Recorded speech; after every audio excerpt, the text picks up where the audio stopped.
Good morning. It's the day before Thanksgiving. I don't technically call it Thanksgiving Eve, but I guess if you want to be fancy, you can do that. And it's 7:30 or so, and getting ready to go out and let the birds out and feed the wild birds and turn the ducks and chickens loose. I don't do a lot of these videos because there's not a whole lot to show you. I've showed you before. It's just filling up their water and giving them some feed and a little bit of, right now because of how cold it is, some scratch grains and letting them out. And that's all there is to it. So I got to get the wild birds feed, and I can't flip the screen around on this very well because it's just a camera phone. It's nothing exciting, no big technology here. So I keep the wild bird mix in a kind of flip top trash can out on the back porch. I've been feeding them off and on for, well, since we moved in here several years now. And it's not a fancy setup. Of course, nothing I have is fancy really. It's a little bit of jewelry, but not much. Oops, sorry. I've got this little metal bird feeding station here. I've got some peanuts on one side, and if you'll give me just a second to see if I can prop this up because I can't hold it and do this at the same time. Let's see, will you sit there? You'll sit there for a minute, won't you? There, sit there for a minute. Slide off now. It's frosty out here. It's 29 degrees.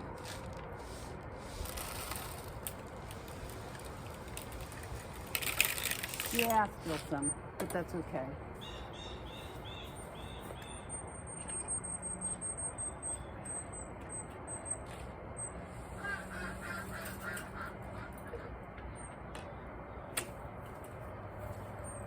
Because when I let the birds out later, they hop the fence all the time anyway and come over and eat that anyhow. But I won't do that until later this afternoon. So this is my rudimentary makeshift fence here. Just some pallets and one of these, they called T fence post things, and a pipe holder thing with a couple screws. It's kind of floppy. It's about time to be replaced, but it's been there 6 years and it wasn't meant to be permanent anyway. So it's 29 degrees. I already know their water's froze.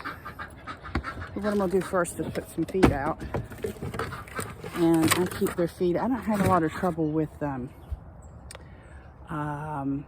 animals getting in every now and again. It's hard to do with one hand. Every now and again I'll have trouble with some raccoons or possums getting in it, but usually that's if I've left the lid ajar and they can get in there and they can get in there and lift the lid off sometimes. And so what we've got here for them is a one of those Timbuktu. A lot of people use them as a dog pen.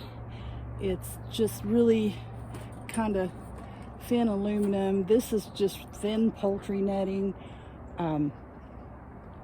Like I said, I don't have to worry about big predators like coyotes or wolves or anything like that. So through the day, mostly I just need to protect them from any hawk or anything overhead. And we're on a slope here in the backyard. So they actually, I've got this propped up and they can actually go down into that bottom there. And when I have scraps and weeds and things, I'll plunk it down there, and it's kind of a composting area, I guess you could say. The chickens turn it over pretty well. The ducks like to hang out there in the summer and get in the weeds. For the ducks, I have this tub. It's a plastic half whiskey barrel look-alike thing. And where is my pokey stick? Oh shoot. Anyway, so The water's probably frozen. It is. I'm gonna have to poke it and break it loose. And then over here for some shelter is an old dog house. They really don't use it. They'll go in it every now and again. They don't really use it at all, so I'm rethinking its location. I may move it over to this other corner. I do want to put another piece of tarp across here. I gotta get rid of these vines after they die off, because I don't want them tearing this thing down. They're already coming through and mashing it and stuff, but it's just a matter of getting the time to do it and getting a little bit of help to do it. So I will open, this is the side of the Rubbermaid shed. It's an old tool shed, 7x7. It was not inexpensive to buy, but it has served its purpose very well. It protects them very well from the elements, and I don't have to worry about rodents really. They really can't get in it. Now they could through the door if I leave this door cracked, but I put I mounted a door. It's hard to see for this poultry netting, but I want to change that too. That's I had this Rubbermaid building first, so but I've got a stainless steel wire attached to the door, and it goes over through some eyelets, and I will open it from the outside. And ideally it would shut on its own, but this thing has been moved a couple times, and that's kind of got a little warped, so it doesn't do that very well. This is a little extra. They finished it out yesterday. I had a little protein thing with mealworms. Well, there's a little bit left in it. Let's see if maybe you can make that out or not. So it's got some sunflower seeds and some mealworms and stuff. It's a little extra protein. This is a standard wild bird feeder thing. And that's their feeder that I hang here just to keep it up off the ground a little bit. Ideally, the idea was to help keep the critters out of it, but that's no big deal now. The chickens and the cats tend to take care of all the critters. So I'll fill this. The chickens and the ducks both eat from it. So I try to keep at least this one 1/2 to 3/4 full. This one, I'm gonna put water on and kind of make a little breakfast soup there. The chickens love it. It's good for the ducks. The ducks they need some water with their feed. This one will also be dry. And yeah, I know it looks like I'm feeding them a lot, but they do consume it, and it keeps them happy, and they are good birds. So I'm wobbling this thing all over the place. I have their scratch grains. I only have a few chickens, so I don't have that much invested in their feed and stuff. Now that it's winter time, they're eating more feed. They were eating a lot of bugs and stuff out in the yard, so I just fling the scratch grains out. They're gonna pick at these. I would also have a bag of either black soldier fly larvae or a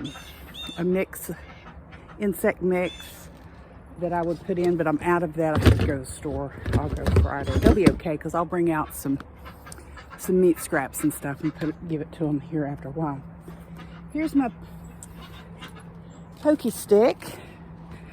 So I'm going to come back over here and poke this water, break it up a little bit. Now it gets really bad, when the temperature gets really tough, and this gets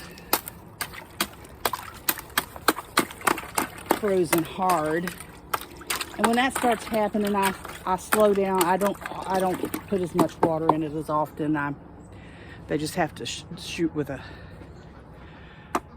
quick little bath. I tell you what I like to use. Do I have one here? Yeah, I have one here. Well, let's see. Over here, I gotta get the water. I know I'm swinging you around. I'm sorry. I don't usually do live action motion videos. So we got at least one of the chickens is molting. You can see feathers everywhere. I suspect it's a couple of them. I think it's my Isa Browns that are molting.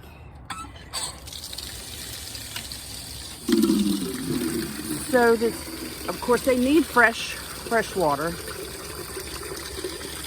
I do have rain catch barrels behind me, and I do like to use that water more, but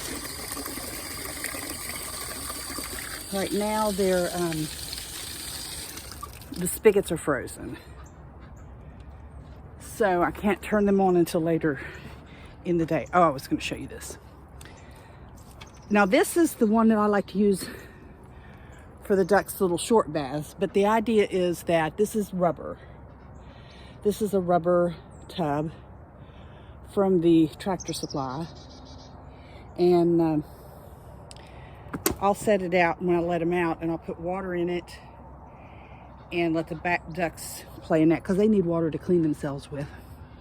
I like the rubber ones because when they're frozen, you can turn them over and stomp on them, and chances are the ice will break loose and then you can use them. So what I'm doing now, trying to do it one-handed, and again, I apologize for being up in your face, is, I think I'm gonna set you down here, is pour out some fresh water for them. Let's see, how are you there? Okay, there you are. They're gonna have some fresh liquid water. And I'm going to put some water on that little plastic plate of feed so it can get all squishy and mushy. And that's it, really. It'd already be done if I didn't have to do it with one hand. So, the chickens are all right. Now, my first round of chickens, this is really my second round. They all died. Well, I had 2 roosters, which is not good, and 2 hens, and I had 3 ducks. No, I just had the 2 ducks. I had 2 pecans. And so one of the roosters died, I think of trauma from fighting the other rooster, because roosters fight. And then the other rooster just kind of fell over dead. I never did really understand. I didn't see anything wrong with him. Then I had 1 hen that got egg bound, and fly strike got her, but before I could get to her and get her, before I could figure out what was going on. And then, let me think. The other 2 died, but I don't remember. Oh, a hawk got one. A hawk got one. And I don't remember about the other one. But over time I've replaced them. So now I've got 1 pecan. I've got a drake, and I got a khaki Campbell for my ducks. I've got a couple Isa Browns, 3 Easter eggers, and a couple leghorns. And they do okay. So this is, I think I've showed you this before. Some of you may never have seen it, but this is the front of the building, and I took a sawzall and cut out for ventilation here and here. This is hardware cloth, 1/2 inch hardware cloth with screws. And on the back side, I'll open it here after they go out, and I'll show you. On the back side, I cut ventilation in the top as well. Then I took the plastic plexiglass windows out and put hardware cloth in, and put this little piece of plastic here to protect against rain. And then what you see now is I've winterized, I put plastic behind them to stop any drafts. So here's the stainless steel wire and the little piece of chain. And when I pull this, it's going to open the door if it's not frozen. Sometimes it freezes and I have to wiggle it. And I hook it around there so it doesn't slam shut all at once on me. Oh yeah. So one of my girls is molting. She looks kind of rough. And how well you can see, they're all coming out. They really want loose in the yard. They're spoiled that way, but today they're going to have to stay in for a while. I want to make sure they're eating enough feed because I want to make sure they're getting enough protein. I know, I see it. But they've got fresh water here, and they've got fresh water over there, dry food here, dry food hanging, and some wet food there. So they'll be happy this morning, and they'll get their food eaten. Now, I do have this piece of wire through to keep the door from blowing open, or if by some chance we had some kind of little rascal varmint that managed to figure out that it could get its little paw in here and open this up in the middle of the night and snack on my chickens, that wouldn't happen. So this is just, you see, I don't have anything exciting in here. It needs a good scrub down, but it's too cold to do that. I've got all kinds of straw down with some pine chips. A lot of times I do get the horse bedding chips, or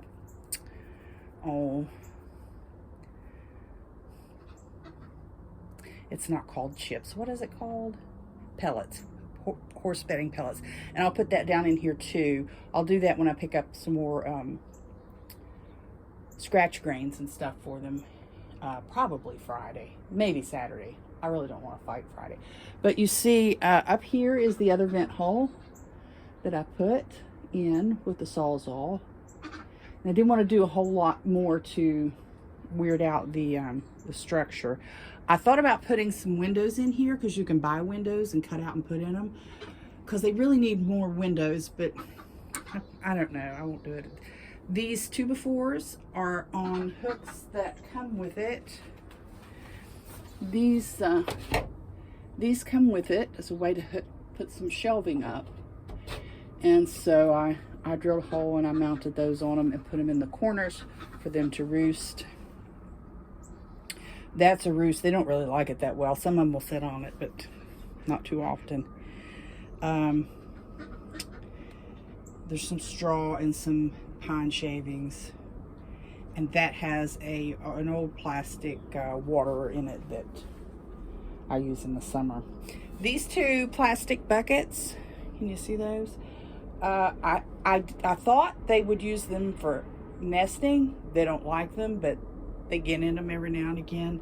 They really like this black basket here. They don't so much like the plywood store-bought nesting box. The ducks really like that one. But that's one that I had in the house. I didn't buy it specifically for the chickens. So now I have another door. You may not have seen it. You see, I have another door here. And originally I had the ducks and the chickens on different sides because of the water issue, because the ducks are just so much of a mess of water.